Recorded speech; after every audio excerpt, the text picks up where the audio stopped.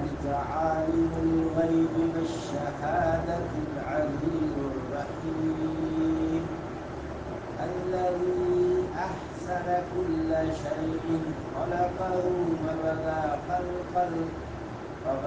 خلق الإنسان من طين ثم جعل نسله پکی غلطی ہے سارے آندھی لگ رہے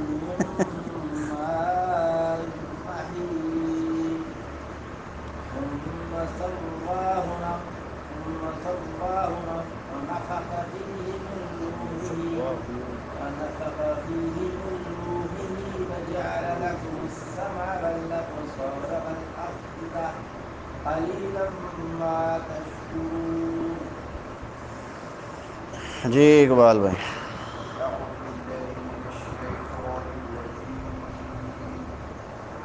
ذلك عالم الغيب والشهادة العزيز الرحيم الذي أحسن كل شيء خلقه وبدأ خلق الإنسان من طين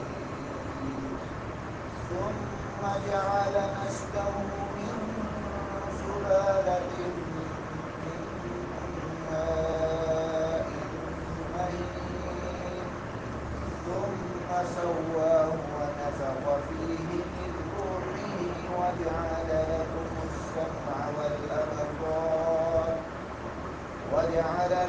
السمع والأبصار والأفئدة قليلا ما تشكرون. جزاک اللہ. ذالک ذال نرم حروف میں سے ہے، نرمی سے پڑھیں گے اور اس کے اوپر کھڑی زبر ہے ایک الف کے برابر لمبا کریں گے. ذالک کاف بھی باریک ہے. عالم الغیب عین وسط حلق سے اور اس کے اوپر کھڑی زبر ہے ایک الف کے برابر لمبا کریں گے. عالم الغیب، ہاں جی غین کے بعد کون سی یا ہے؟ یا لین ہے، یا ساکن ما قبل فتحہ ہے. غیبی اور غین موٹے حروف میں سے بھی ہے. غیبی والشہادتی، وش شین حروف شجریہ میں سے اور ہا بڑی ہا حلق کے آخری حصے سے جو سینے کے ساتھ ملا ہوا ہے. والشہادت العزیز عزی، یہاں پہ کون سی یا ہے؟ یا مدہ ہے، یا ما قبل کسرہ ہے اور زا سختی سے پڑھا جائے گا. عزیز الرحیم، را موٹی ہوگی کیونکہ اس کے اوپر زبر ہے، فتحہ ہے. رحیم حا ٹھیک ہے وسط حلق سے اور مدہ بھی ہے، حا کے بعد یائے مدہ ہے، یا ساکن ما قبل کسرہ ہے. الذی احسن، ہاں جی کون سی مادہ ہے ڈاکٹر صاحب؟ الذی منفصل ہے. الذی احسن، احا وسط حلق سے، سین سٹی والے حروف میں سے، احسن. کل شیء، شیء یائے لین ہے. شیء نون تنوین آ گیا حمزہ کے نیچے تو یہاں پہ کیا ہوگا؟ اظہار ہوگا. کیوں؟ کیونکہ بعد میں حروف حلقی میں سے خا ہے، حروف حلقی ہے. شیء خلقہ، خا بھی موٹی ہوگی اور قاف بھی موٹا ہوگا. خلقہ ہا ہے اور الٹا پیش ہے اس پہ تو ایک الف کے برابر لمبا کریں گے. وبدأ خلقل، خا بھی موٹی قاف بھی موٹا. انسانی، نون ساکن ہے تو یہاں پہ اخفا ہوگا کیونکہ بعد میں حروف اخفا میں سے سین ہے. انسا الف مدہ ہے. نون ساکن ہے اور بعد میں حروف اخفا میں سے طا ہے، اخفا ہوگا. من طین یائے مدہ ہے، یا ساکن ما قبل کسرہ ہے. ثم میم مشدد ہے شد والی تو یہاں پہ غنہ ہوگا. ثم جعل تینوں زبریں ہیں، کوئی لمبا نہیں کریں گے. نسلہ نسلہ سین سیٹی والے حروف میں سے، اور ہا حلق کے آخری حصے سے، اور الٹا پیش ہے، ایک الف کے برابر لمبا کریں گے. من سلالۃ من، نون ساکن ہے، بعد میں حروف اخفا ہے تو یہاں پہ اخفا ہوگا. من سلالۃ، آگے میم مشدد آ گئی ہے تو یہاں پہ غنہ کریں گے. پھر آگے مم ادغام مع الغنہ ہوگا، حروف یرملون میں سے میم آ رہا ہے. مم ماء مہین، ہاں جی یہ کون سی مد ہے؟ ماں پہ متصل ہے. ام پہ پھر غنہ ہوگا، اور مہین یائے مدہ ہے. ثم پھر غنہ. سواہ کھڑی زبر ہے، لمبا کریں گے واؤ کو. ونفخ خا موٹی ہوگی. فیہ یائے مدہ ہے، ایک الف کے برابر لمبا کریں گے. من روحہ واؤ مدہ ہے. ہا اور ہا اکٹھے آ گئے، فرق کرنا ہے ان میں. من روحہ ہی، ٹھیک ہے. وجعل لکم السمع سین اور میم ہے، قلقلہ نہیں ہوگا یہاں پہ. سمع نہیں پڑھیں گے، سمع. ہاں والابصار آگے باغی حروف قلقلہ میں سے 5 حروف قلقلہ ہیں. قاف طا با جیم دال قطب جد ان کا مجموعہ ہے. والاب تھوڑا سا ہلا کے پڑھیں گے. والاب صاد الف مدہ ہے بعد میں، اور موٹے حروف میں سے بھی ہے، سٹی والے حروف میں سے بھی ہے. والابصار را بھی موٹی ہوگی. والافئدہ وقف کریں گے تو تا ہا میں بدل جائے گی. قلیلا ما، قلیل قاف موٹا ہوگا، یا مدہ ہے. آگے میم مشدد آ رہی ہے تو اس پہ غنہ کریں گے، اور میم کے بعد الف مدہ ہے. ما ایک الف کے برابر لمبا کریں گے. تشکرون شین حروف شجریہ میں سے، اور پھر کاف بریک، اور پھر واو مدہ ہے. ذالک عالم الغیب والشہادہ، وہی غائب اور حاضر کو جاننے والا ہے. العزیز جو سب پر غالب ہے. الرحیم جو نہایت رحم کرنے والا ہے. الذی وہ ذات احسن اچھی بنائی، کل شیء ہر چیز، خلقہ جس کو بھی اس نے بنایا، جس کی بھی اس نے تخلیق کی، جس کو اس نے پیدا کیا. وبدأ اور پھر اس نے شروع کی. خلق الانسانی انسان کی تخلیق. من طین تھوڑی سی مٹی سے، یا حقیر مٹی سے، گارے سے. ثم پھر جعل نسلہ من سلالۃ من ماء مہین. ثم جعل پھر اس نے بنائی نسلہ اس کی نسل. من سلالۃ من ماء مہین حقیر پانی کے ایک قطرے سے. ثم سواہ پھر اس نے درست کیا اس کے اعضاء کو. ونفخ فیہ اور اس میں روح پھونکی. ونفخ فیہ من روحہ پھر اس میں اپنی روح پھونکی. وجعل لکم السمع اور بنایا تمہارے لیے السمع کانوں کو. والابصار اور آنکھوں کو. والافئدہ اور دلوں کو. قلیلا ما تشکرون لیکن تم میں سے بہت تھوڑے ہیں جو شکر ادا کرنے والے ہیں. اب یہاں پہ اللہ تعالیٰ فرماتے ہیں کہ ذالک عالم الغیب والشہادہ، وہ پروردگار جس نے ساری کائنات بنائی اور پھر بڑی تدبیر کے ساتھ وہ یہ سارا سلسلہ چلا رہا ہے، اس کا علم اتنا وسیع ہے کہ کوئی بھی چیز اس سے چھپی ہوئی نہیں ہے، چاہے وہ ظاہر ہو، چاہے وہ پوشیدہ ہو، چاہے وہ غائب ہے، حاضر ہے، ماضی میں ہے، حال میں ہے، مستقبل میں ہے. ہر چیز کا علم مکمل طور پہ اس ذات کو ہے، سب کچھ اس کے علم میں ہے، اور اس کی قدرت اتنی بے پایا ہے کہ وہ ہر چیز پر غالب ہے، اور اس کی رحمت اتنی ہے کہ وہ ہر چیز کو اپنے دامن میں سمیٹے ہوئے ہے. اس کے سوا نہ کسی کے پاس یہ علم ہے، نہ یہ قدرت ہے، اور نہ ہی رحمت ہے، خواہ وہ کوئی بھی ہو، جن ہو، انسان ہو، فرشتہ ہو، یا کوئی اور مخلوق ہو. تو پھر کسی اور کی عبادت ایسے خالق کو چھوڑ کر کیوں کی جائے؟ آگے فرمایا الذی احسن کل شیء خلق، اللہ تعالیٰ نے اس عظیم الشان کائنات میں بے حد و حساب چیزیں پیدا فرمائی ہیں، اور ہر چیز کو ہی بڑا خوبصورت ڈیزائن کیا اس نے، بہت اچھے انداز میں اس نے بنایا ہے۔ کسی بھی چیز کو آپ دیکھ لیں، پھولوں کی طرف دیکھ لیں، جانوروں کے بچے ہیں ان کو دیکھیں، وہ ہر کسی کو پیارے لگتے ہیں، اللہ نے بنائی اتنی خوبصورت ہے۔ اور پھر جتنی بھی چیزیں ہیں ساری کی ساری اللہ تعالیٰ نے ان کو بڑی خوبصورت شکل و صورت عطا فرمائی ہے، اور جس سے زیادہ سے زیادہ خوبصورت اور عمدہ صورت کا انسان کے تصور میں آنا جو ہے وہ محال ہے، مشکل ہے کہ یار اس سے بھی شاید خوبصورت ہو سکتی تھی۔ نہیں، اللہ نے جس طرح بھی بنایا ہے وہ چیز بالکل پرفیکٹ ہے، اور ہر لحاظ سے وہ پرفیکٹ لگتی ہے۔ وَبَدَأَ خَلْقَ الْإِنسَانِ مِنْ طِينٍ، اور پھر اپنی پیدا کردہ ہر چیز کے حسن کے مشاہدے کے لیے انسان کو اس نے خود اپنی ذات میں ہی غور و فکر کرنے کی دعوت دی ہے کہ اس کے لیے تمہیں جانے کی کہیں دور ضرورت نہیں ہے، بلکہ تم اپنے آپ کو دیکھ لو، اپنی پیدائش کو ہی دیکھ لو کہ اللہ نے تمہیں ایک حقیر مٹی سے پیدا کیا جس میں زندگی کا نام و نشان ہی نہیں تھا۔ اللہ تعالیٰ نے ایک مٹھی مٹی لی اور اس سے پتلا بنایا، اور پھر اللہ تعالیٰ نے اس میں روح کو پھونک دیا، اور پھر اس کی آگے نسل بھی چلائی۔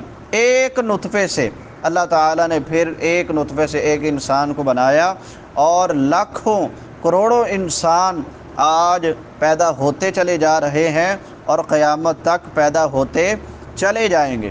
اب نطفہ یہاں پہ اللہ نے ذکر کیا ہے تو حکماء کہتے ہیں کہ جو انسان خوراک کھاتا ہے اس کا چوتھے حصے سے جو ہضم ہوتا ہے اس سے یہ ایک نطفہ بنتا ہے، اور جو تیسرا حصہ ہوتا ہے اس سے خون بنتا ہے۔ تو فرمایا پھر یہ جو منی کے قطرات ہوتے ہیں اس میں لاکھوں جرثومے ہوتے ہیں، کروڑوں جرثومے ہوتے ہیں، اور ہر جرثومہ، اور جرثومے بھی ایسے جو عام آنکھ سے دیکھے نہیں جا سکتے، انسان خوردبین کے ساتھ ان کو دیکھنا چاہے تو دیکھ سکتا ہے، ویسے نہیں دیکھ سکتا۔ اور ان لاکھوں کروڑوں جو جرثومے ہیں وہ ہر جرثومہ ہی ایک مکمل انسان ہے، اور وہ رحم میں ٹھہر جائے، ایک ٹھہرے تو ایک انسان، دو ٹھہرے تو دو۔ ہم دیکھتے ہیں بعض دفعہ، میں پچھلے دنوں بھی دیکھ رہا تھا سوشل میڈیا پہ کہ ایک عورت نے 7 بچوں کو جنم دیا، تو وہ 7 جرثومے اس کے رحم میں داخل ہوئے اور ساتوں کے ساتوں انسان بنے۔ ہر جرثومہ اپنے اندر ایک مکمل انسان ہے۔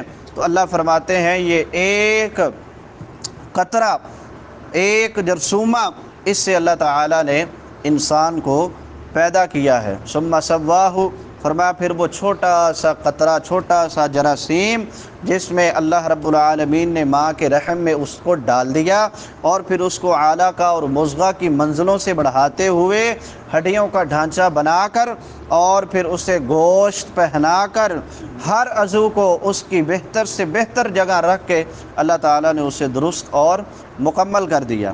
اور پھر آگے فرمایا ثم سواہ ونفخ فیہ من روحہ، اور پھر اللہ تعالیٰ نے اس میں اپنی روح پھونکی۔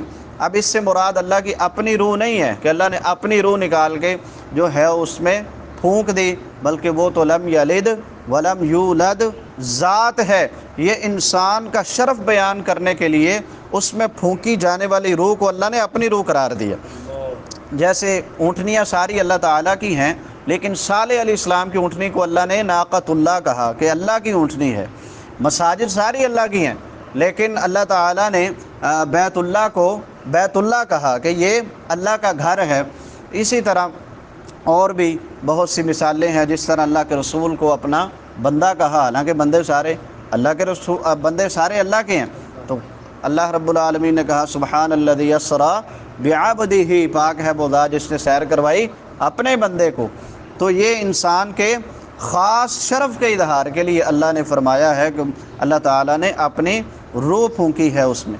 وَجَعَلَ لَكُمُ السَّمْعَ وَالْأَبْصَارَ وَالْأَفْئِدَةَ، اب اس سے پہلے اللہ تعالیٰ نے انسان کو مخاطب نہیں کیا پچھلے جملے میں، اللہ نے غائب کا صیغہ استعمال کیا وہاں پہ، لیکن یہاں پہ اللہ مخاطب کر رہے ہیں کہ جس نے تمہیں دیے، کیا دیے؟ السمع، کان، والابصار، اور آنکھیں، والافئدہ، اور دل۔ فرمایا جب تم پیدا ہوئے تو تم کچھ نہیں جانتے تھے، تو اللہ تعالیٰ نے تمہیں علم حاصل کرنے کے ذرائع عطا کیے۔